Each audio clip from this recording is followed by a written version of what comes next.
IVF मतलब in vitro fertilisation. Vitro का मतलब बेसिकली आया कि ग्लास तो आया ग्लास ये, ताकि ਤੁਸੀਂ ਸੁਣਿਆ ਹੋਣਾ ਹੈ ਕਿ ਲੋਕਲ ਟਰਮਸ ਲੋਕੀ ਕਹਿੰਦੇ ਜੀ test tube baby. Test tube baby ਮਤਲਬ ਉਹ ਗਲਾਸ ਦੀ ਟੈਸਟ ਟਿਊਬ ਹੁੰਦੀ। ਮਤਲਬ ਇਹ ਹੁੰਦਾ ਹੈ ਕਿ ਜਿਹੜਾ ਪ੍ਰੈਗਨੈਂਸੀ ਹੈ ਨਾਰਮਲੀ ਕੀ ਹੁੰਦਾ ਹੈ ਕਿ ਜਿਹੜਾ ਅੰਡਾ ਬਣਦਾ ਹੈ, ਅੰਡਾ ਰਿਲੀਜ਼ ਹੁੰਦਾ ਹੈ, ਟਿਊਬ ਉਹਨੂੰ ਪਿਕਅਪ ਕਰ ਲੈਂਦੀ ਹੈ। ਉਸ ਟਾਈਮ ਦੇ ਵਿੱਚ ਜੇ ਸਪਰਮ ਹੈ ਉਹ ਯੂਟਰਸ ਦੇ ਥਰੂ ਟਰੈਵਲ ਕਰਕੇ ਟਿਊਬ 'ਚ ਆਉਂਦਾ ਹੈ। ਟਿਊਬ ਦੇ ਵਿੱਚ ਹੀ ਬੱਚਾ ਜਿਹੜਾ ਐਮਬਰੀਓ ਬਣਦਾ ਹੈ, ਜਿਹਨੂੰ ਭਰੂਣ ਕਹਿੰਦੇ ਆ, ਅਤੇ ਉਹ 3-4 ਦਿਨ ਉੱਥੇ ਹੀ ਵੱਧ ਕੇ ਫਿਰ ਜਾ ਕੇ ਬੱਚੇਦਾਨੀ ਦੇ ਅੰਦਰ ਸੈਟਲ ਹੋ ਕੇ ਅਤੇ ਪ੍ਰੈਗਨੈਂਸੀ ਜਿਹੜੀ ਆ ਉਹ ਬੱਚੇਦਾਨੀ ਦੇ ਵਿੱਚ ਚੱਲਦੀ ਹੈ। ਇਹਦੇ 'ਚ ਜੇ ਟਿਊਬ ਦੀ ਪ੍ਰੋਬਲਮ ਹੋਏ ਤਾਂ ਇਨਵਿਟਰੋ ਦੇ ਵਿੱਚ ਜਾਂ ਟੈਸਟ ਟਿਊਬ ਬੇਸ ਪਿੱਛੇ ਕਹਿੰਦਾ ਕਿ ਇਹ 'ਚ ਟਿਊਬ ਦੀ ਲੋੜ ਨਹੀਂ ਹੈ। ਇਹਦੇ 'ਚ ਇੰਜੈਕਸ਼ਨਸ ਦਿੱਤੇ ਜਾਂਦੇ। ਨਾਰਮਲੀ ਹਰ ਮਹੀਨੇ ਦੇ ਵਿੱਚ 1 ਜਾਂ ਕਦੀ 2 ਅੰਡੇ ਤਿਆਰ ਹੁੰਦੇ ਆ, ਉਹੀਓ ਫੁੱਟਦੇ ਆ ਔਰ ਉਹਦੇ ਨਾਲ ਹੀ ਪ੍ਰੈਗਨੈਂਸੀ ਦਾ ਚਾਂਸ ਹੁੰਦਾ। ਇਹਦੇ 'ਚ ਅਸੀਂ ਇੰਜੈਕਸ਼ਨਸ ਦਿੰਦੇ ਹਾਂ। ਇੰਜੈਕਸ਼ਨਸ ਉਹ ਹਾਰਮੋਨ ਹੁੰਦੇ ਜਿਹੜੇ ਨਾਰਮਲੀ ਬੋਡੀ 'ਚ ਹੁੰਦੇ ਆ, ਬਟ ਅਸੀਂ ਉਹਨੂੰ ਥੋੜ੍ਹੇ ਜ਼ਿਆਦਾ ਡੋਜ਼ ਦੇ ਵਿੱਚ ਡਿਪੈਂਡਿੰਗ ਅਗੇਨ ਪੇਸ਼ੈਂਟ ਦੀ ਏਜ ਕਿੰਨੀ ਹੈ, ਉਹਦੇ ਹਾਰਮੋਨਸ ਕਿੰਨੇ, ਉਹਦੇ ਹਿਸਾਬ ਨਾਲ ਡਿਸਾਈਡ ਕੀਤਾ ਜਾਂਦਾ। ਅਤੇ ਉਹਦੇ 'ਚ ਇੰਜੈਕਸ਼ਨਸ ਲਗਾਈਦੇ ਆ ਤਕਰੀਬਨ 9 ਤੋਂ 10 ਦਿਨ ਤੱਕ, ਕਈ ਵਾਰੀ 10-11 ਦਿਨ ਵੀ ਲੱਗ ਜਾਂਦੇ। ਉਹਦੇ 'ਚ ਅੰਡੇ ਤਿਆਰ ਹੋ ਜਾਂਦੇ ਔਰ ਉਹ ਅੰਡਿਆਂ ਨੂੰ ਅਸੀਂ ਫੁੱਟਣ ਨਹੀਂ ਦਿੰਦੇ ਔਰ ਪੇਸ਼ੈਂਟ ਨੂੰ ਥੀਏਟਰ 'ਚ ਲਿਜਾ ਕੇ ਅੰਡਰ ਐਨਸਥੀਸੀਆ ਉਹ ਐਗਸ ਜਿਹੜੇ ਹੈਗੇ ਉਹ ਬਾਹਰ ਕੱਢ ਲਈਦੇ ਬੋਡੀ 'ਚੋਂ। ਉਹ ਬੋਡੀ 'ਚੋਂ ਕੱਢ ਕੇ ਲੈਬ ਦੇ ਵਿੱਚ ਹੀ ਹਸਬੈਂਡ ਦਾ ਸੀਮਨ ਲੈ ਕੇ ਉਹਦੇ 'ਚੋਂ ਚੰਗੇ ਜਿਹੜੇ ਸ਼ੁਕਰਾਣੂ ਹੁੰਦੇ ਵਧੀਆ, ਉਹਦੇ ਨਾਲ ਉਹ ਜਿਹੜੇ ਐਗਸ ਹੈ ਉਹਨਾਂ ਨੂੰ ਫਰਟੀਲਾਈਜ਼ ਕੀਤਾ ਜਾਂਦਾ। ਕਈ ਵਾਰੀ ਜੇ ਸ਼ੁਕਰਾਣੂ ਘੱਟ ਹੋਣ ਤਾਂ ਇੱਕ ਸਾਡੇ ਕੋਲ ਇਕਸੀ ਦੀ ਵੀ ਵਿਧੀ ਹੈ। ਇਕਸੀ ਦੇ ਨਾਲ ਕੀ ਹੈ ਕਿ ਇੱਕ ਅੰਡੇ ਦੇ ਵਿੱਚ ਇੱਕ ਵਧੀਆ ਸਪਰਮ ਲੈ ਕੇ ਸਿੱਧਾ ਅੰਡੇ ਦੇ ਵਿੱਚ ਹੀ ਇੰਜੈਕਟ ਕੀਤਾ ਜਾਂਦਾ ਹੈ। ਸੋ ਜਿਹਦੇ 'ਚ ਬਹੁਤ ਘੱਟ, ਕਈ ਵਾਰੀ ਜੇ ਮੇਲ ਦੇ ਵਿੱਚ ਬਹੁਤ ਘੱਟ ਸਪਰਮਸ ਹੋਣ ਤਾਂ ਵੀ IVF ਦੇ ਨਾਲ ਪ੍ਰੈਗਨੈਂਸੀ ਦਿੱਤੀ ਜਾ ਸਕਦੀ ਹੈ ਇਕਸੀ ਦੀ ਟੈਕਨੀਕ ਨਾਲ। ਸੋ ਉਹ ਜਿਹੜਾ ਭਰੂਣ ਤਿਆਰ ਕਰਕੇ ਉਹਨੂੰ 3 ਤੋਂ 5 ਦਿਨ ਤੱਕ ਅਸੀਂ ਉਹਨੂੰ ਲੈਬੋਰੇਟਰੀ ਦੇ ਵਿੱਚ ਹੀ ਗਰੋ ਕਰੀਦਾ। ਸਾਡੇ ਕੋਲ ਇਨਕਿਊਬੇਟਰਸ ਹੁੰਦੇ ਜਿਸ 'ਚ ਸਾਰੀਆਂ ਚੀਜ਼ਾਂ ਉਸ ਤਰ੍ਹਾਂ ਹੁੰਦੀਆਂ ਜਿਸ ਤਰ੍ਹਾਂ ਬੋਡੀ ਦੇ ਵਿੱਚ ਹੈ ਸਾਰਾ ਕੁਛ। ਉਹਦੇ 'ਚ ਬਹੁਤ ਟੈਕਨੀਕਲੀ ਉਹ ਐਡਵਾਂਸਡ ਟੈਕਨੀਕ ਹੁੰਦੀ ਹੈ। ਔਰ ਉਸ ਤੋਂ ਬਾਅਦ 5ਵੇਂ ਜਾਂ ਤੀਸਰੇ ਦਿਨ ਜਿਹੜਾ ਭਰੂਣ ਹੁੰਦਾ ਉਹਨੂੰ ਜਿਹੜੇ ਪੇਸ਼ੈਂਟ ਹੈ ਉਹਦੀ ਯੂਟਰਸ ਦੇ ਵਿੱਚ ਦੁਬਾਰਾ ਉਹਨੂੰ ਟ੍ਰਾਂਸਫਰ ਕਰ ਦਿੱਤਾ ਜਾਂਦਾ ਹੈ।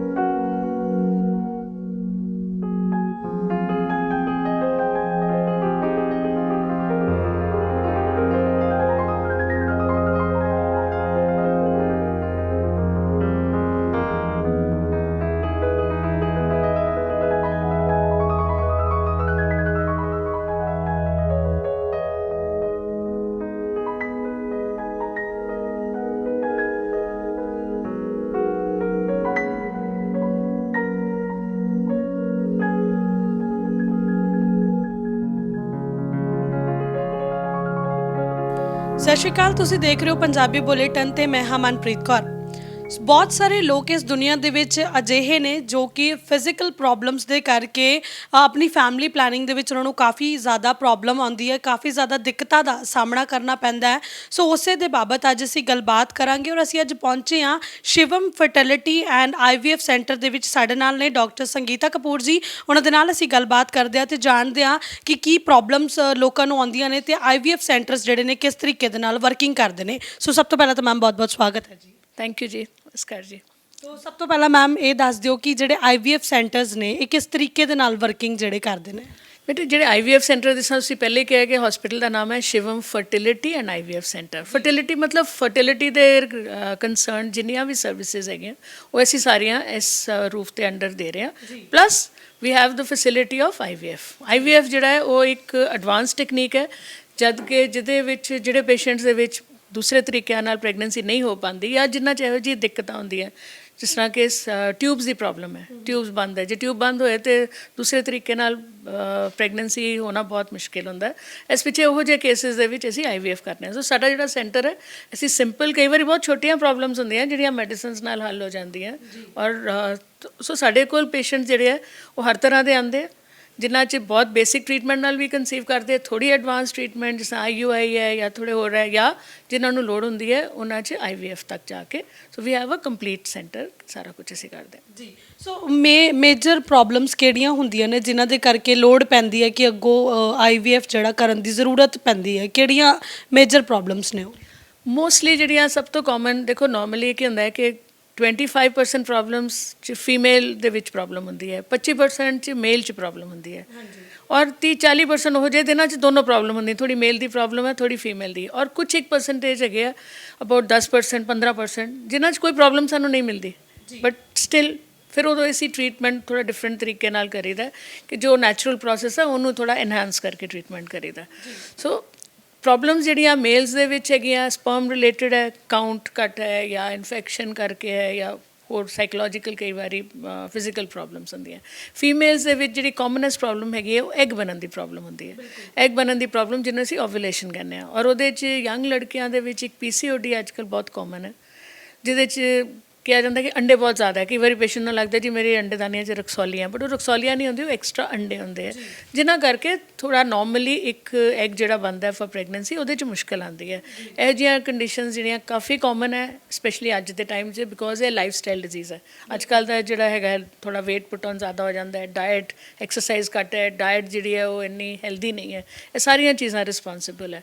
ਸੋ ਮੋਸਟਲੀ ਜਿਹੜਾ ਆਲਮੋਸਟ 50% ਜਿਹੜੀਆਂ ਫੀਮੇਲ ਪ੍ਰੋਬਲਮਸ ਹੈਗੀਆਂ ਉਹ ਰਿਲੇਟਡ ਟੂ ਓਵੂਲੇਸ਼ਨ ਹੁੰਦੀ ਹੈ। ਫੀਮੇਲਸ ਨੂੰ ਜ਼ਿਆਦਾ ਪ੍ਰੋਬਲਮ ਡਾਈਟ ਕਰਕੇ ਵੀ ਆਉਂਦੀਆਂ ਨੇ? ਨਹੀਂ, ਇੱਕ ਓਵੂਲੇਸ਼ਨ ਦੀ ਇੱਕ ਜਿਹੜਾ ਇੱਕ ਮੈਂ ਕਹਿ ਰਹੀ ਹਾਂ PCOD ਜਿਹੜਾ ਉਹਦੇ 'ਚ ਡਾਇਟ ਦਾ ਹੈਗਾ। ਸੈਕੰਡਲੀ ਜਿਹੜੀ ਚੀਜ਼ ਹੁੰਦੀ ਉਹ ਹੁੰਦੀ ਹੈ ਕਿ ਟਿਊਬਸ ਦੀ ਪ੍ਰੋਬਲਮ, ਟਿਊਬਸ ਇਨਫੈਕਸ਼ਨ ਹੋ ਜਾਏ ਜਾਂ ਟਿਊਬਸ ਬੰਦ ਹੋ ਜਾਣ, ਚਾਹੇ ਉਹ ਕੋਈ ਵੀ ਇਨਫੈਕਸ਼ਨ ਹੈ, ਚਾਹੇ TB ਦੀ ਇਨਫੈਕਸ਼ਨ ਹੈ ਜਾਂ ਦੂਸਰੀ ਬੈਕਟੀਰੀਅਲ ਇਨਫੈਕਸ਼ਨ ਹੈ, ਟਿਊਬ ਦੀ ਪ੍ਰੋਬਲਮ ਉਹ ਵੀ ਇੱਕ ਮੇਜਰ ਪ੍ਰੋਬਲਮ ਹੈ, ਜਿਹਦੇ 'ਚ ਜ਼ਿਆਦਾਤਰ ਸਾਨੂੰ IVF 'ਤੇ ਜਾਣਾ ਪੈਂਦਾ ਹੈ। ਔਰ ਤੀਸਰੀ ਚੀਜ਼ ਇੱਕ ਹੁੰਦੀ ਹੈ ਐਂਡੋਮੈਟਰੀਓਸਿਸ। ਐਂਡੋਮੈਟਰੀਓਸਿਸ ਹੈ ਕਿ ਉਹ ਵੀ ਇੱਕ ਹਾਰਮੋਨਲ ਡਿਜ਼ੀਜ਼ ਹੁੰਦੀ ਹੈ, ਜਿਹਦੇ ਨਾਲ ਕਾਫੀ ਦਿੱਕਤਾਂ ਆਉਂਦੀਆਂ, ਉਹ 'ਚ ਟਿਊਬ ਵੀ ਇਨਵੋਲਵ ਹੋ ਸਕਦੀ ਹੈ, ਅੰਡੇਦਾਨੀਆਂ ਵੀ ਇਨਵੋਲਵ ਹੋ ਸਕਦੀਆਂ, ਬੱਚੇਦਾਨੀ ਵੀ ਇਨਵੋਲਵ ਹੁੰਦੀ ਹੈ। ਸੋ ਉਹ ਵੀ ਇੱਕ ਕਾਮਨ ਪ੍ਰੋਬਲਮ ਹੈਗੀ ਹੈ ਜਿਹੜੀ ਕਿ ਦੇਖੀ ਜਾਂਦੀ ਹੈ ਆਪਣਾ ਇਨਫਰਟੀਲਿਟੀ ਦੇ ਪੇਸ਼ੈਂਟਸ ਦੇ ਵਿੱਚ। ਔਰ ਕਈਆਂ ਦੇ ਵਿੱਚ ਇਹਨਾਂ ਦਾ ਕੰਬੀਨੇਸ਼ਨ ਹੁੰਦਾ ਹੈ, 2-3 ਚੀਜ਼ਾਂ ਹੁੰਦੀਆਂ, ਕਈਆਂ ਦੇ ਵਿੱਚ ਇਹਨਾਂ 'ਚ ਕੁਝ ਵੀ ਨਹੀਂ ਹੁੰਦਾ, ਥੋੜ੍ਹੀ ਜਿਹੀ ਸਿਰਫ ਹਾਰਮੋਨਲ ਡਿਸਟਰਬੈਂਸ ਹੁੰਦੀ ਹੈ। ਕਈ ਵਾਰੀ ਥਾਇਰੋਇਡ ਡਿਜ਼ੀਜ਼ ਬਹੁਤ ਕਾਮਨ ਹੈ, ਔਰ ਥਾਇਰੋਇਡ ਦੇ ਨਾਲ ਰਿਲੇਟਡ ਇਨਫਰਟੀਲਿਟੀ ਵੀ ਬਹੁਤ ਕਾਮਨ ਹੈ। ਸੋ ਕਈ ਵਾਰੀ ਸਿਰਫ ਇੱਕ ਥਾਇਰੋਇਡ ਦੀ ਪ੍ਰੋਬਲਮ ਹੁੰਦੀ ਹੈ ਪੇਸ਼ੈਂਟ ਦੀ, ਉਹ ਟਰੀਟ ਹੋ ਜਾਂਦੀ ਹੈ ਅਤੇ ਉਹ ਕਨਸੈਪਸ਼ਨ ਨਾਰਮਲੀ ਹੋ ਜਾਂਦੀ ਹੈ। ਜੀ, ਸੋ ਮੇਜਰਲੀ ਲੋਕਾਂ ਨੂੰ ਨਹੀਂ ਪਤਾ ਕਿ IVF ਕੀ ਹੈ। ਸੋ ਤੁਸੀਂ ਸਾਡੇ ਦਰਸ਼ਕਾਂ ਨੂੰ ਪਹਿਲਾਂ ਤਾਂ ਦੱਸੋ ਕਿ IVF ਕੀ ਹੈ, ਕਿੱਦਾਂ ਵਰਕ ਇਹਦਾ ਸਟਾਰਟ ਹੁੰਦਾ, ਕਿਵੇਂ ਪ੍ਰੋਸੈਸਿੰਗ ਦੇ ਵਿੱਚ ਆਉਂਦਾ ਅਤੇ ਕਿਵੇਂ ਫਿਰ ਅੱਗੋਂ ਉਹਨਾਂ ਦੀ ਫੈਮਿਲੀ ਪਲੈਨਿੰਗ ਸ਼ੁਰੂ ਹੁੰਦੀ ਹੈ? IVF ਮਤਲਬ ਇਨ ਵਿਟਰੋ ਫਰਟੀਲਾਈਜੇਸ਼ਨ। ਵਿਟਰੋ ਦਾ ਮਤਲਬ ਬੇਸਿਕਲੀ ਆਇਆ ਕਿ ਗਲਾਸ ਤੋਂ ਆਇਆ, ਗਲਾਸ ਇਹ ਤਾਂ ਕਿ ਤੁਸੀਂ ਸੁਣਿਆ ਹੋਣਾ ਹੈ ਕਿ ਲੋਕਲ ਟਰਮਸ ਲੋਕੀ ਕਹਿੰਦੇ ਜੀ test tube baby. Test tube baby ਮਤਲਬ ਉਹ ਗਲਾਸ ਦੀ ਟੈਸਟ ਟਿਊਬ ਹੁੰਦੀ। ਮਤਲਬ ਇਹ ਹੁੰਦਾ ਹੈ ਕਿ ਜਿਹੜਾ ਪ੍ਰੈਗਨੈਂਸੀ ਹੈ, ਨਾਰਮਲੀ ਕੀ ਹੁੰਦਾ ਹੈ ਕਿ ਜਿਹੜਾ ਅੰਡਾ ਬਣਦਾ ਹੈ, ਅੰਡਾ ਰਿਲੀਜ਼ ਹੁੰਦਾ ਹੈ, ਟਿਊਬ ਉਹਨੂੰ ਪਿਕਅਪ ਕਰ ਲੈਂਦੀ ਹੈ। ਉਸ ਟਾਈਮ ਦੇ ਵਿੱਚ ਜੇ ਸਪਰਮ ਹੈ ਉਹ ਯੂਟਰਸ ਦੇ ਥਰੂ ਟਰੈਵਲ ਕਰਕੇ ਟਿਊਬ 'ਚ ਆਉਂਦਾ ਹੈ, ਟਿਊਬ ਦੇ ਵਿੱਚ ਹੀ ਬੱਚਾ ਜਿਹੜਾ ਐਮਬਰੀਓ ਬਣਦਾ ਹੈ, ਜਿਹਨੂੰ ਭਰੂਣ ਕਹਿੰਦੇ ਆ, ਅਤੇ ਉਹ 3-4 ਦਿਨ ਉੱਥੇ ਹੀ ਵੱਧ ਕੇ ਫਿਰ ਜਾ ਕੇ ਬੱਚੇਦਾਨੀ ਦੇ ਅੰਦਰ ਸੈਟਲ ਹੋ ਕੇ ਅਤੇ ਪ੍ਰੈਗਨੈਂਸੀ ਜਿਹੜੀ ਆ ਉਹ ਬੱਚੇਦਾਨੀ ਦੇ ਵਿੱਚ ਚੱਲਦੀ ਹੈ। ਇਹਦੇ 'ਚ ਜੇ ਟਿਊਬ ਦੀ ਪ੍ਰੋਬਲਮ ਹੋਏ ਤਾਂ ਇਨਵਿਟਰੋ ਦੇ ਵਿੱਚ ਜਾਂ ਟੈਸਟ ਟਿਊਬ ਬੇਸ ਪਿੱਛੇ ਕਹਿੰਦਾ ਕਿ ਇਹ 'ਚ ਟਿਊਬ ਦੀ ਲੋੜ ਨਹੀਂ ਹੈ।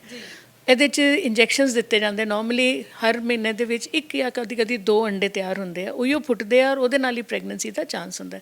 ਇਹਦੇ 'ਚ ਅਸੀਂ ਇੰਜੈਕਸ਼ਨਸ ਦਿੰਦੇ ਹਾਂ। ਇੰਜੈਕਸ਼ਨਸ ਉਹ ਹਾਰਮੋਨ ਹੁੰਦੇ ਜਿਹੜੇ ਨਾਰਮਲੀ ਬੋਡੀ 'ਚ ਹੁੰਦੇ ਆ, ਬਟ ਅਸੀਂ ਉਹਨੂੰ ਥੋੜ੍ਹੇ ਜ਼ਿਆਦਾ ਡੋਜ਼ ਦੇ ਵਿੱਚ, ਡਿਪੈਂਡਿੰਗ ਅਗੇਨ ਪੇਸ਼ੈਂਟ ਦੀ ਏਜ ਕਿੰਨੀ ਹੈ, ਉਹਦੇ ਹਾਰਮੋਨਸ ਕਿੰਨੇ, ਉਹਦੇ ਹਿਸਾਬ ਨਾਲ ਡਿਸਾਈਡ ਕੀਤਾ ਜਾਂਦਾ। ਅਤੇ ਉਹਦੇ 'ਚ ਇੰਜੈਕਸ਼ਨਸ ਲਗਾਏ ਦੇ ਆ ਤਕਰੀਬਨ 9 ਤੋਂ 10 ਦਿਨ ਤੱਕ, ਕਈ ਵਾਰੀ 10-11 ਦਿਨ ਵੀ ਲੱਗ ਜਾਂਦੇ। ਉਹਦੇ 'ਚ ਅੰਡੇ ਤਿਆਰ ਹੋ ਜਾਂਦੇ ਔਰ ਉਹ ਅੰਡਿਆਂ ਨੂੰ ਅਸੀਂ ਫੁੱਟਣ ਨਹੀਂ ਦਿੰਦੇ ਔਰ ਪੇਸ਼ੈਂਟ ਨੂੰ ਥੀਏਟਰ 'ਚ ਲਿਜਾ ਕੇ ਅੰਡਰ ਐਨਸਥੀਸੀਆ ਉਹ ਐਗਸ ਜਿਹੜੇ ਹੈਗੇ ਉਹ ਬਾਹਰ ਕੱਢ ਲਈਦੇ ਬੋਡੀ 'ਚੋਂ। ਉਹ ਬੋਡੀ 'ਚੋਂ ਕੱਢ ਕੇ ਲੈਬ ਦੇ ਵਿੱਚ ਹੀ ਹਸਬੈਂਡ ਦਾ ਸੀਮਨ ਲੈ ਕੇ ਉਹਦੇ 'ਚੋਂ ਚੰਗੇ ਜਿਹੜੇ ਸ਼ੁਕਰਾਣੂ ਹੁੰਦੇ ਵਧੀਆ, ਉਹਦੇ ਨਾਲ ਉਹ ਜਿਹੜੇ ਐਗਸ ਹੈ ਉਹਨਾਂ ਨੂੰ ਫਰਟੀਲਾਈਜ਼ ਕੀਤਾ ਜਾਂਦਾ। ਕਈ ਵਾਰੀ ਜੇ ਸ਼ੁਕਰਾਣੂ ਘੱਟ ਹੋਣ ਤਾਂ ਇੱਕ ਸਾਡੇ ਕੋਲ ਇਕਸੀ ਦੀ ਵੀ ਵਿਧੀ ਹੈ। ਇਕਸੀ ਦੇ ਨਾਲ ਕੀ ਹੈ ਕਿ ਇੱਕ ਅੰਡੇ ਦੇ ਵਿੱਚ ਇੱਕ ਵਧੀਆ ਸਪਰਮ ਲੈ ਕੇ ਸਿੱਧਾ ਅੰਡੇ ਦੇ ਵਿੱਚ ਹੀ ਇੰਜੈਕਟ ਕੀਤਾ ਜਾਂਦਾ ਹੈ। ਸੋ ਜਿਹਦੇ 'ਚ ਬਹੁਤ ਘੱਟ, ਕਈ ਵਾਰੀ ਜੇ ਮੇਲ ਦੇ ਵਿੱਚ ਬਹੁਤ ਘੱਟ ਸਪਰਮਸ ਹੋਣ ਤਾਂ ਵੀ IVF ਦੇ ਨਾਲ ਪ੍ਰੈਗਨੈਂਸੀ ਦਿੱਤੀ ਜਾ ਸਕਦੀ ਹੈ ਇਕਸੀ ਦੀ ਟੈਕਨੀਕ ਨਾਲ। ਸੋ ਉਹ ਜਿਹੜਾ ਭਰੂਣ ਤਿਆਰ ਕਰਕੇ ਉਹਨੂੰ 3 ਤੋਂ 5 ਦਿਨ ਤੱਕ ਅਸੀਂ ਉਹਨੂੰ ਲੈਬੋਰੇਟਰੀ ਦੇ ਵਿੱਚ ਹੀ ਗਰੋ ਕਰੀਦਾ। ਸਾਡੇ ਕੋਲ ਇਨਕਿਊਬੇਟਰਸ ਹੁੰਦੇ ਜਿਸ 'ਚ ਸਾਰੀਆਂ ਚੀਜ਼ਾਂ ਉਸ ਤਰ੍ਹਾਂ ਹੁੰਦੀਆਂ ਜਿਸ ਤਰ੍ਹਾਂ ਬੋਡੀ ਦੇ ਵਿੱਚ ਹੈ, ਸਾਰਾ ਕੁਛ ਉਹਦੇ 'ਚ ਬਹੁਤ ਟੈਕਨੀਕਲੀ ਉਹ ਐਡਵਾਂਸਡ ਟੈਕਨੀਕ ਹੁੰਦੀ ਹੈ।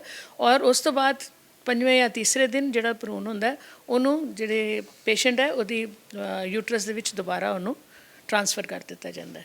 ਇਹ ਇੱਕ ਸਾਰਾ ਪ੍ਰੋਸੀਜਰ ਹੈ। ਉਸ ਤੋਂ ਬਾਅਦ ਮੈਡੀਸਿਨਸ ਦਿੱਤੀਆਂ ਜਾਂਦੀਆਂ ਔਰ 15 ਦਿਨ ਤੋਂ ਬਾਅਦ ਅਸੀਂ ਟੈਸਟ ਕਰਕੇ ਸਾਨੂੰ ਪਤਾ ਲੱਗਦਾ ਕਿ ਪ੍ਰੈਗਨੈਂਸੀ ਹੈ ਕਿ ਨਹੀਂ। ਜੀ, ਸੋ IVF ਦੇ ਪੂਰੇ ਪ੍ਰੋਸੈਸ ਦੇ ਕੋਈ ਹਾਰਮਫੁਲ ਇਫੈਕਟਸ ਵੀ ਹੁੰਦੇ ਨੇ ਕੁਝ ਕੇਸਿਸ ਦੇ ਵਿੱਚ? ਨਾਰਮਲੀ ਨਹੀਂ ਹੁੰਦੇ। ਜਿਨ੍ਹਾਂ ਦੇ ਵਿੱਚ ਅੰਡੇ ਬਹੁਤ ਜ਼ਿਆਦਾ ਹੋਣ ਉਹਨਾਂ ਦੇ ਵਿੱਚ ਥੋੜ੍ਹੀ ਜਿਹੀ ਚੀਜ਼ਾਂ ਦਾ ਰਿਸਕ ਹੁੰਦਾ, ਲੇਕਿਨ ਉਹ ਸਾਡੇ ਕੋਲ ਹੁਣ ਸਾਇੰਸ ਕੋਲ ਇਹੋ ਜਿਹੇ ਇੰਜੈਕਸ਼ਨਸ ਹੈਗੇ ਆ ਜਿਹੜੇ ਕਿ ਅਸੀਂ ਦਿੰਦੇ ਹਾਂ ਨਾਲ, ਔਰ ਉਹਦੇ ਨਾਲ ਉਹ ਪ੍ਰੋਬਲਮ ਬਹੁਤ ਹੀ ਰੇਅਰ ਹੈ। ਅਦਰਵਾਈਜ਼ ਜਨਰਲੀ IVF ਦੇ ਕੋਈ ਸਾਈਡ ਇਫੈਕਟਸ ਨਹੀਂ ਹੈ। ਸੋ ਆਈਵੀਐਫ ਦੀ ਆਪਾਂ ਗੱਲ ਕਰ ਲਈ ਕਿਉਂਕਿ ਬਹੁਤ ਸਾਰੇ ਲੋਕ ਨੇ ਜਿਨ੍ਹਾਂ ਕੋਲ ਮਤਲਬ ਆਪਣੀ ਔਲਾਦ ਨਹੀਂ ਹੈ ਜਾਂ ਫਿਰ ਫੈਮਿਲੀ ਪਲੈਨਿੰਗ 'ਚ ਪ੍ਰੋਬਲਮਸ ਆ ਰਹੀ ਉਹਨਾਂ ਨੂੰ, ਪਰ ਉਹ ਕੁਝ ਲੋਕ ਇਹ ਸੋਚਦੇ ਨੇ ਕਿ ਆਈਵੀਐਫ ਕਰਾਉਣਾ ਬਹੁਤ ਜ਼ਿਆਦਾ ਕੋਸਟਲੀ ਹੈ। ਸੋ ਆਪਾਂ ਇਹਦੀ ਕੋਸਟ ਦੇ ਬਾਰੇ ਵੀ ਆਪਾਂ ਗੱਲਬਾਤ ਕਰ ਲਈਏ। ਸੋ ਕਿੰਨਾ ਕੁ ਖਰਚਾ ਆ ਜਾਂਦਾ ਹੈ? ਦੇਖੋ ਕਾਸਟਲੀ ਅਗਰ ਸੋਚਿਆ ਜਾਏ ਨਾ ਕਿ ਜਿਹੜਾ ਇੱਕ ਆਈਵੀਐਫ ਸਾਈਕਲ ਹੈ ਨਾਰਮਲੀ ਜੇ ਸਾਰਾ ਕੁਝ ਠੀਕ ਚੱਲ ਰਿਹਾ ਤੇ we get around 40 to 50% result ਜਿਹੜਾ ਹੈ ਪਰ ਸਾਈਕਲ ਆ ਜਾਂਦਾ ਹੈ। ਬਾਕੀ ਜਿਹੜੇ ਅਸੀਂ ਪ੍ਰੋਸੀਜਰਸ ਕਰ ਰਹੇ ਹਾਂ ਕਿਸੇ ਦਾ 10% ਜਾਂ 20% ਚਾਂਸ ਹੁੰਦਾ ਪ੍ਰੈਗਨੈਂਸੀ ਦਾ, ਔਰ ਜਦੋਂ ਅਸੀਂ 3-4 ਪ੍ਰੋਸੀਜਰ ਕਰਦੇ ਹਾਂ ਤੇ ਖਰਚਾ ਅਗਰ ਐਡ ਕਰੀਏ ਤੇ ਆਈਵੀਐਫ ਮੇਰੇ ਹਿਸਾਬ ਨਾਲ ਅੱਜ ਦੀ ਡੇਟ 'ਚ ਇੰਡੀਆ ਦੇ ਵਿੱਚ ਹਾਲੇ ਵੀ ਬਹੁਤ ਅਫੋਰਡੇਬਲ ਹੈ। ਜੀ ਠੀਕ ਹੈ, ਇਹਦਾ ਖਰਚਾ ਜਿਹੜਾ ਤਕਰੀਬਨ 1.25 ਲੱਖ ਤੋਂ ਲੈ ਕੇ ਡਿਪੈਂਡਿੰਗ ਔਨ ਕਿਸ ਤਰ੍ਹਾਂ, ਕਈ ਵਾਰੀ ਸਾਨੂੰ ਬਾਹਰੋਂ ਡੋਨਰਸ ਲੈਣੇ ਪੈਂਦੇ 1.5 2 ਲੱਖ ਪੌਣੇ 2 ਲੱਖ ਇੰਨੇ ਦੇ ਵਿੱਚ ਖਰਚਾ ਸਾਰਾ ਹੋ ਜਾਂਦਾ, ਔਰ ਇਹਦੇ 'ਚ ਸਭ ਕੁਝ ਕਵਰਡ ਹੁੰਦਾ ਹੈ। ਇਟਸ ਅ ਟੋਟਲ ਪੈਕੇਜ ਜੋ ਅਸੀਂ ਆਫਰ ਕਰਦੇ ਹਾਂ ਪੇਸ਼ੈਂਟ ਨੂੰ। ਉਹਦੇ 'ਚ ਜਦੋਂ ਪੇਸ਼ੈਂਟ ਦਾ ਅਸੀਂ ਸਾਈਕਲ ਸ਼ੁਰੂ ਕਰਦੇ ਹਾਂ ਔਰ ਜਦੋਂ ਅਸੀਂ ਐਗਸ ਟ੍ਰਾਂਸਫਰ ਕਰਦੇ ਨੇ ਐਮਬ੍ਰਿਓ, ਉਦੋਂ ਤੱਕ ਫਿਰ ਅਸੀਂ ਪੇਸ਼ੈਂਟ ਦੇ ਕੋਲੋਂ ਹੋਰ ਕੋਈ ਖਰਚਾ ਨਹੀਂ ਲਿੱਤਾ ਜਾਂਦਾ। ਔਰ ਮੇਰੇ ਹਿਸਾਬ ਨਾਲ ਇਹ ਅੱਜ ਦੀ ਰੇਟ 'ਚ ਕੋਈ ਇੰਨਾ ਅਨਅਫੋਰਡੇਬਲ ਵੀ ਨਹੀਂ ਹੈ। ਬਿਲਕੁਲ। ਸੋ ਤੁਹਾਡੇ ਹਸਪੀਟਲ ਦੇ ਵਿੱਚੋਂ ਦੀ ਕਿੰਨੇ ਕੁ ਪੇਸ਼ੈਂਟ ਜਿਹੜੇ ਨੇ ਹੁਣ ਤੱਕ ਆਪਣੀ ਜਿਹੜੀ ਫੈਮਿਲੀ ਉਹਨੂੰ ਪਲਾਨ ਕਰ ਚੁੱਕੇ ਨੇ? ਬਹੁਤ ਪੇਸ਼ੈਂਟ ਕਰ ਸਕਦੇ, ਮੈਂ ਨੰਬਰ ਤੇ ਸ਼ਾਇਦ ਨਹੀਂ ਦੇ ਸਕਦੀ ਤੇ exactly, but a lot of patients. So ma'am ਤੁਹਾਡੇ ਹਸਪੀਟਲ ਦੇ ਨਾਲ ਜੇਕਰ ਕਿਸੇ ਨੇ ਕੰਟੈਕਟ ਕਰਨਾ ਹੋਵੇ, ਤੁਹਾਡਾ ਐਡਰੈਸ ਕੀ ਹੈ, ਕਿਵੇਂ ਤੁਹਾਨੂੰ ਕੰਟੈਕਟ ਕਰ ਸਕਦਾ ਹੈ? ਸਾਡਾ ਸੈਂਟਰ ਹੈ Shivam fertility IVF centre, Kapurthala ਚੌਂਕ ਤੇ ਹੀ ਹੈ, ਬਿਲਕੁਲ ਟੂਵਰਡਸ ਕਪੂਰਥਲਾ ਰੋਡ। ਔਰ ਸਾਡਾ ਇੱਥੋਂ ਦਾ ਫੋਨ ਨੰਬਰ ਹੈ 0181 506 1600। ਇਸ ਨੰਬਰ ਤੇ ਤੁਸੀਂ ਕੰਟੈਕਟ ਕਰ ਸਕਦੇ ਹੋ। ਸਾਡੇ ਸੋਸ਼ਲ ਮੀਡੀਆ ਤੇ ਵੀ ਤੁਸੀਂ ਕੰਟੈਕਟ ਕਰ ਸਕਦੇ ਹੋ। ਔਰ ਅਸੀਂ ਹਰ ਮਹੀਨੇ ਤਕਰੀਬਨ ਅਸੀਂ ਇੱਕ ਹਫਤੇ ਦਾ ਕੈਂਪ ਵੀ ਲਗਾਉਂਦੇ ਹਾਂ ਜਿਹਦੇ 'ਚ ਅਸੀਂ ਫ੍ਰੀ ਚੈੱਕਅਪ ਕਰਦੇ ਹਾਂ, ਔਰ ਜਿਹੜੇ ਪੇਸ਼ੈਂਟਸ ਉਸ ਕੈਂਪ ਦੇ ਵਿੱਚ ਰਜਿਸਟਰ ਕਰਦੇ ਉਹਨਾਂ ਨੂੰ ਅਸੀਂ ਡਿਸਕਾਊਂਟ ਵੀ ਐਕਸਟਰਾ ਦੇਈਦਾ ਹੈ ਫॉर ਆਲ ਪ੍ਰੋਸੀਜਰਸ, ਜਾਂ ਈਵਨ ਜਿਹੜੇ ਟੈਸਟ ਹੁੰਦੇ ਆ ਸਕੈਨਸ ਹੈ ਉਹਦੇ 'ਤੇ ਵੀ ਡਿਸਕਾਊਂਟ ਹੁੰਦਾ ਹੈ। ਤੇ ਉਹਦੀ ਜਾਣਕਾਰੀ ਵੀ ਤੁਹਾਨੂੰ ਫੋਨ ਤੋਂ ਵੀ ਪਤਾ ਲੱਗ ਸਕਦੀ ਹੈ ਔਰ ਸਾਡੇ ਸੋਸ਼ਲ ਮੀਡੀਆ ਅਕਾਊਂਟ ਤੋਂ ਵੀ ਤੁਹਾਨੂੰ ਪਤਾ ਲੱਗ ਸਕਦੀ ਹੈ। ਬਹੁਤ ਸਾਰੇ ਪੇਸ਼ੈਂਟ ਇੱਦਾਂ ਦੇ ਵੀ ਹੁੰਦੇ ਨੇ ਜਿਹੜੇ ਝਿਜਕਾਹਟ ਜਿਨ੍ਹਾਂ 'ਚ ਹੁੰਦੀ ਹੈ ਉਹ ਖੁੱਲ੍ਹ ਕੇ ਨਹੀਂ ਦੱਸ ਪਾਉਂਦੇ, ਸੋ ਉਹਨਾਂ ਦੇ ਲਈ ਕੀ ਕਹਿਣਾ ਚਾਹੋਗੇ? ਪੇਸ਼ੈਂਟਸ ਲਈ ਮੈਂ ਇਹੋ ਕਹਿਣਾ ਚਾਹੁੰਦੀ ਹਾਂ ਕਿ ਜੇ ਤੁਹਾਨੂੰ ਕੋਈ ਪ੍ਰੋਬਲਮ ਹੈ ਤੇ ਅੱਗੇ ਆਓ। ਕਈ ਵਾਰੀ ਕਈ ਪ੍ਰੋਬਲਮਸ ਹੁੰਦੀਆਂ ਜਿਹੜੀਆਂ ਸਿਰਫ ਗੱਲ ਕਰਕੇ ਹੱਲ ਹੋ ਜਾਂਦੀਆਂ। ਮਰੀਜ਼ਾਂ ਨੂੰ ਲੱਗਦਾ ਸ਼ਾਇਦ ਹਸਪਤਾਲ ਆਈਵੀਐਫ ਸੈਂਟਰ ਹੈ ਤੇ ਅਸੀਂ ਜਾਵਾਂਗੇ ਸਾਡਾ ਆਈਵੀਐਫ ਹੀ ਹੋ ਜਾਣਾ। ਮੈਂ ਇਹੋ ਕਹਿਣਾ ਚਾਹੁੰਦੀ ਹਾਂ ਕਿ ਜੋ ਟ੍ਰੀਟਮੈਂਟ ਕਿਸੇ ਨੂੰ ਚਾਹੀਦਾ ਹੈ ਉਹੀ ਇੱਥੇ ਦਿੱਤਾ ਜਾਂਦਾ। ਜ਼ਰੂਰੀ ਨਹੀਂ ਕਿ ਜਿਹੜਾ ਆਇਆ ਉਹ ਆਈਵੀਐਫ ਲਈ ਆਏ। ਕਈ ਵਾਰੀ ਪੇਸ਼ੈਂਟ ਆਈਵੀਐਫ ਲਈ ਆਉਂਦਾ ਲੇਕਿਨ ਵਿਦਆਊਟ ਆਈਵੀਐਫ ਕਨਸੀਵ ਕਰਕੇ ਚਲੇ ਜਾਂਦਾ। ਤਾਂ ਸਾਡੀ ਜਿਹੜੀ ਸਰਵਿਸਿਜ਼ ਹੈਗੀਆਂ ਅਸੀਂ ਪੇਸ਼ੈਂਟ ਲਈ ਇੰਡੀਵਿਜੂਅਲਾਈਜ਼ਡ ਹੈ, ਪਰ ਆਓ ਜ਼ਰੂਰ। ਜੇ ਕਿਸੇ ਨੂੰ ਪ੍ਰੋਬਲਮ ਇੰਨਾ ਹੀ ਕਹਾਂਗੇ ਇੱਕ ਵਾਰੀ ਆ ਕੇ ਮਿਲੋ, ਆਪਣੀ ਪ੍ਰੋਬਲਮ ਡਿਸਕਸ ਕਰੋ, ਗੱਲ ਕਿਤਿਆਂ ਹੀ ਗੱਲ ਅੱਗੇ ਚੱਲਦੀ ਹੈ। ਔਰ ਅੱਗੇ ਰੱਬ ਰੱਖਾ ਜੀ। ਸੋ ਆਪਣਾ ਕੀਮਤੀ ਸਮਾਂ ਦੇਣ ਲਈ ਬਹੁਤ ਬਹੁਤ ਧੰਨਵਾਦ। ਥੈਂਕ ਯੂ ਜੀ। ਸੋ ਲੋ ਜੀ, ਹੁਣ ਤੁਸੀਂ ਦੇਖਿਆ ਅਸੀਂ ਗੱਲਬਾਤ ਕੀਤੀ ਡਾਕਟਰ ਸੰਗੀਤਾ ਕਪੂਰ ਹੋਣਾ ਦੇ ਨਾਲ, ਜਿਨ੍ਹਾਂ ਨੇ ਕਿ ਆਈਵੀਐਫ ਕਿਸ ਤਰੀਕੇ ਦੇ ਨਾਲ ਕੰਮ ਕਰਦਾ ਹੈ, ਆਈਵੀਐਫ ਸੈਂਟਰਸ ਕਿਸ ਤਰੀਕੇ ਨਾਲ ਕੰਮ ਕਰਦੇ ਨੇ, ਉਹਦੀ ਪੂਰੀ ਜਾਣਕਾਰੀ ਸਾਡੇ ਚੈਨਲ ਨੂੰ ਦਿੱਤੀ ਹੈ। ਸੋ ਇਹੋ ਜਿਹੀਆਂ ਹੋਰ ਬਹੁਤ ਸਾਰੀਆਂ ਇਨਫੋਰਮੇਸ਼ਨ ਭਰੀਆਂ ਚੀਜ਼ਾਂ ਤੁਹਾਡੇ ਨਾਲ ਸਾਂਝੀਆਂ ਕਰਨ ਦੇ ਲਈ ਅਸੀਂ ਤਿਆਰ ਰਵਾਂਗੇ ਔਰ ਅੱਗੇ ਹੋਰ ਵੀ ਇਹੋ ਜਿਹੇ ਪ੍ਰੋਗਰਾਮਸ ਤੁਹਾਡੇ ਲਈ ਲੈ ਕੇ ਆਉਂਦੇ ਰਵਾਂਗੇ। ਤਦ ਤੱਕ ਲਈ ਜੁੜੇ ਰਹੋ ਪੰਜਾਬੀ ਬੁਲੇਟਿਨ ਦੇ ਨਾਲ, ਜਲੰਧਰ ਬੁਲੇਟਿਨ ਦੇ ਨਾਲ। ਕੈਮਰਾਮੈਨ ਵਿਜੇ ਦੇ ਨਾਲ ਮੈਂ ਮਨਪ੍ਰੀਤ ਕੌਰ, ਜਲੰਧਰ।